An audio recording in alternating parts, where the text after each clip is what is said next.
Indexes are all rallying with SPY at an all-time high. Bitcoin looks like it wants to go for another high. Bonds are even starting to rally, and everyone's asking, where is GME headed?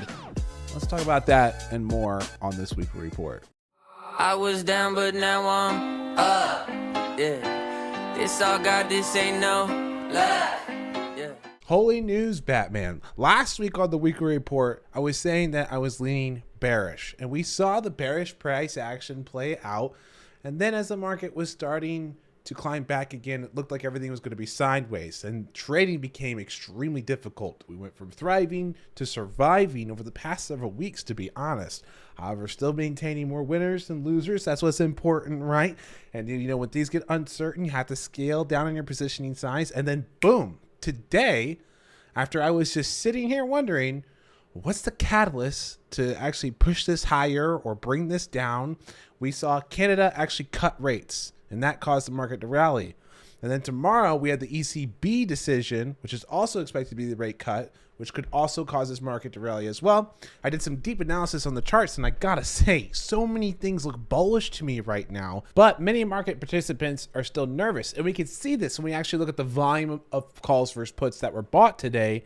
And then if we combine that information by looking at the implied volatility of the far out the money puts, we could see that the spike in implied volatility is an indication of hedging occurring in the market. Now, do markets have sudden corrections at time periods like this? Because you see, I've seen at least people on the socials saying, oh, potential double top here.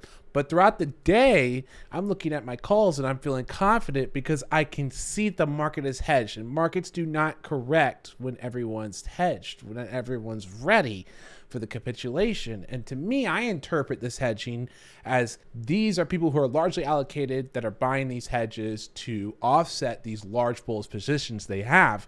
And it looks to me like we're inbound for a summer rally. Now, last week we were talking about a retracement. We got the retracement, testing that break to the all-time high. Market has now pushed higher. We've had some things change in the macro environment. We've had companies cut back prices, saying they're going to continue to cut throughout summer to help the weakening consumer. We've also seen energy prices are going to get some alleviation. We also have our election theory, which should cause some money printing. And given all of that, it's a really good time to go ahead and kind of do some macro framework, revisit the Elliott waves. And that's what I want to do today before we talk about some short-term trading and news, right? So if I'm looking at SPY right now, I'm going to say that this is the bottom of the fourth wave, not quite the retracement I was looking for. I thought we would get a further pull back than the 0.786. Nonetheless, here we are. I do want to point out that the daily TTM has not reversed to the upside yet. So this means two things. One, it means we have not gotten confirmation of the summer rally quite yet. Two, it also means that the rally hasn't even quite yet begun. Because when this starts to fire to the upside, and if you can get the weekly to also turn around, this thing's going to go like a rocket. And if I look at my Fibonacci's extensions, I have this going to 606 for SPY. The other thing I want to point out is that TLT is also looking very bullish. This was such a pain to try and chart out. All of this is a mess. If it looks like a mess, it's because it is a mess. So I tried to chart out all the subwaves to try and get a good mapping here, but the wave pattern I think you need to be focused on is the wave one here, right here. All this wave one, wave two right here, and then wave three to the upside is what I'm looking for at 105. Some Discord members, some of our inner circle members think that this is a modest target. I think there's some sentiment there to understand. We are also going to get lots of data that's going to cause some swings here, right? I am looking for a short-term retracement that should play out probably by the end of this week or early next week, get a pullback that'll play out before we see a push back over to 100. And then by December, I'm looking for something like 105. Now, let's talk about what looks obnoxiously bullish. Holy cow, bull case in full-fledged force. Bitcoin has already signaled back to the upside. On the daily TTM, we want to see the 2-candle, 3-candle confirmation play out as we continue to the upside. But this 71,000 level is a massive level for Bitcoin. And I want to see us break over here and then break right through to all-time highs. 80K is what you're going to look for next. And honestly, I'll be waiting for about 103,000 before we get our next big retracement back to 85. And then into the end of the year, I'm looking for 130,000 on Bitcoin. I had been saying 150 for a while, but now that I've done the deeper analysis, I'm looking for 131. Of course, on a longer time frame, I'm incredibly bullish on Bitcoin. I think it's really hard for Americans especially to understand what the bull case is for Bitcoin, because they see it as just like an alternative that they maybe could go for. But when you start learning about where other countries' currencies are, especially something like Africa, you understand it as a necessity, as a life raft for these people whose currencies are in the dumpster.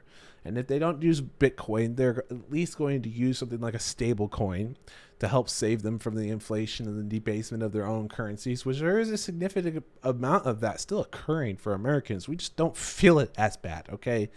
The rest of the world catches the flu and we sneeze.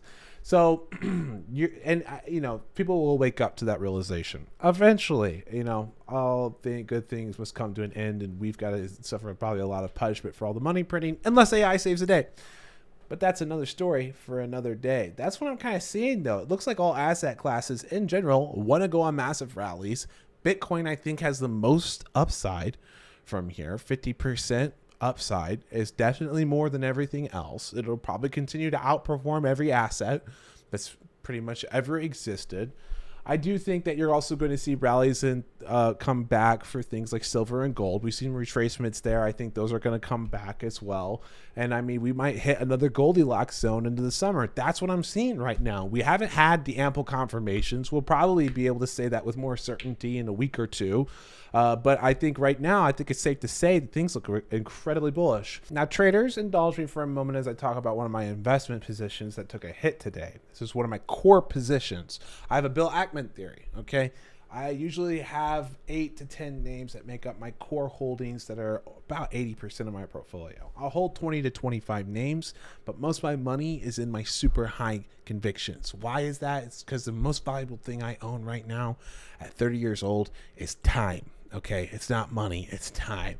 I have time to weather volatile stocks that want to have 60% retracements on the way to 1,000% returns. And because of that, I am trying to build as much wealth as possible, snag up these volatile assets, and go the long haul on them, give them the time to play out. I'm not looking to diversify or to try and protect my wealth. I'm still in my accumulation phase. I see lots of young people that don't have this mindset, and they're thinking, I gotta protect my money, man. If you want to become mega rich, you're gonna have to swallow some risk. And volatility is going to be your friend. What do these mega millionaires do? Do they get rich by diversifying? They always talk about, I'm diversifying. That's because they've already made their money. Most of these people got rich because they bought some speculative company. They bought Facebook or Twitter or Apple really early on, and then they had most of their money in it, and then they made a killing. That's the same story for literally 99% of these guys, if it's not from their own business. So let's talk about MindMed. Now, MindMed had a retracement today, but I think what's important is to kind of do a dive on what led to this retracement. Okay, we had MDMA therapy for PTSD rejected by an FDA panel. Now, this wasn't from MindMed, though. This rejection was related to another company. This isn't actually a denial of the greater market for psychedelics. And keep in mind, I think it's much harder to sell something like MDMA, which is ecstasy or Molly on the street, than it is something like psilocybin or LSD, in my opinion.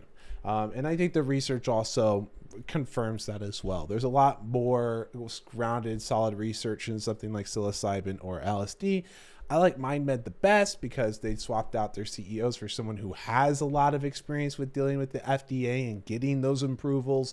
So I think the sell-off that we've seen right here is an overreaction from the stock. If we do look at the daily and weekly, we can see that there's probably going to be some more buying opportunities here. For me, this isn't something I'm going to average into more. This is something I've already got a large position in, and I have for a long time. It is the smallest position I have in my core holdings, but Nonetheless, I still absolutely love this. I think it's fine for the long term. If we look at Health Canada and how they handled these psychedelic approvals, there was multiple denials before they got to approval. This is pretty normal for the process. This is completely like culture shift into these things are terrible, you should never take them, to understanding the research that drives these is very solid. It's not risky. Now let's feed the degenerates and talk about GME. I have calls in GME. I also have some shares in GME. My options are priced for 0, which means I split the amount I'm willing to lose. And that is the way I recommend to play stuff like this. Okay. Now, it's hard to come up with targets than this, right? Obviously. And this week, after these spikes, I decided I'm going to come in. And we also saw Roaring Kitty announce his position. He has over $210 million, which, holy cow, I did not expect that guy to have that much money. I kind of assumed he lost in the preceding years. As I expected, most Wall Street bet traders also did. But no, he's actually been sitting on a pile of cash and he's fully margined out and loading up. And he's actually done a very intelligent play here. I'm not going to lie. After doing a bunch of research and looking at the failure to delivery expiration for those buybacks that occur for the shorts, the shorts are technically listed, right? All the ghost shorting Wall Street bets. I mean, you could go you can look it up. I'm not going to do a full explanation. This is not going to be a 10-minute video on GME. There's a few catalysts here, right? Since it's a meme play, you got to follow meme things, right? His birthday's on the 8th. We have earnings on the 11th. And then on the 21st of June, when his options expire, is actually the day that these FTDs buybacks will occur. And if you look at the pattern for those, that usually leads to huge spikes as all those buybacks occur on the same day. So I think he's gone for an actually really intelligent play that at first I had written off. And now that I've kind of taken an afternoon to really review and kind of understand how his positioning is here, I'm not going to lie. This is maybe not as memey as I had expected. And I do expect this to go on another rally. And if you're trying to come in and short it, do not buy puts. Sell some calls and probably wait till the end of June to actually do that, because this might have a serious pop. Now, remember, take profits along the way. If you have profits, lock them in incrementally. You don't have to close out the whole position, because on something like this, after you close out the position, it's going to be impossible to buy back in unless you're just full monkey brain. So just incrementally close those slowly and probably close the rest of your position after it starts to roll over. Okay. And now let's talk about some short-term trades. Coin is really interesting to me and looks really bullish. Bitcoin's really bullish. What's the way that you can profit off that on the stock market? Best way, in my opinion, is coin. I still like stuff like BitO. Mara might be really interesting. Mara might have a lot of upside, but just the technicals, the price action there, it's just so awful right now. When it improves, I will start to play it again. Just right now, it's just miserable. So for me, I've been playing coin. I was playing coin last week. I almost took a trade today as well. And keep in mind, usually we do this at the beginning of the week, right? A lot of the plays that I'd already set up have played out. Caught Dell, caught Microsoft, caught Apple, played some Tesla. By the way, Tesla, the implied volatility here is starting to really pick up. Tesla's about to make a big move, and until you get out of this chop range, it's extremely hard to know like which way it's going to go. But keep an eye out. This, what would that be? That'd be 187 to basically 170. If you can get out of that range, you might even say all the way to 168. I mean, you could even see the TTM here is just really indecisive. The RSI just bouncing as well. There's going to be a big move here, so keep an eye on it. But anyways, I'm derailing myself. I really like coin, though. Coin looks very clear to me. It looks definitely having a lot of bullish momentum, solid climbing of the RSI. It's going to be choppy, so if you're coming in short term, understand that these contracts are going to be pretty volatile. But if you want to go for something long dated, I have some crazy long dated calls. I think when Bitcoin hits 100K, coin will go back to these IPO highs. We could see coin actually go back to $400. It could definitely happen. I think coin's the big winner of crypto, kind of covering the space so well. I just love them. I feel like they've made all the right decisions. The CEO Brian, I think, is just killing it. He's doing the best job that he can, given everything that's how crazy the space is. So I really like them. I'm really bullish here. As you get over these targets, what you're looking for basically is if you can break over yesterday's highs, and if Bitcoin still looks solid, you just continue to play this to the upside, catch all these targets, make sure you're looking at this chart. And I think, end of the day, you're likely going to be breaking all-time high, or yearly high rather, this summer. And now let's talk about BABA. I have some longer dated calls in BABA that I've been holding. They did go into the red. We can see that the stop got tested twice, but quickly got bought up. So, always waiting for confirmations on stops for stuff like that. These can test these key levels and have these quick bounces like we've seen. And, meanwhile, while this was melting down, I'm still watching this 4 hour still, improve. Still looking like it wants to bounce, like we're still in bullish territory. We can see the daily has chopped down a bit, but I think that we're about to rally back to the upside. So I'm looking to catch this trend, and I added some more contracts today, additional to my more long dated calls positioning as well. And keep in mind, I don't have this like as an investment holding. I don't like China that much in that way. It's a fling. It's not, not something I'm going to marry. And so I'm looking for a nice pop over here, and then come back to these levels. We get over, this would probably be, that's probably a good spot for it. I don't like the pre-market, aftermarket targets. I like to play for things that happen during the day, and then you maybe make a run finally into the hundreds for this company after this, nice breath that we've gotten right here. Yeah, I think that's all we're going to talk about. This video is already on the longer end. We've covered a lot of different topics. There's so many more things that I want to talk about. If you want access to me, you want to get the live updates, you want to join the trading community, make sure you check out the link down below. We're going to make so much money over the next few months on this election year. I knew it was going to be a big year. It's been a great year so far. I've caught some major winners, and this might just be the first half. We might have so much more money to be made. The next few months are going to be huge.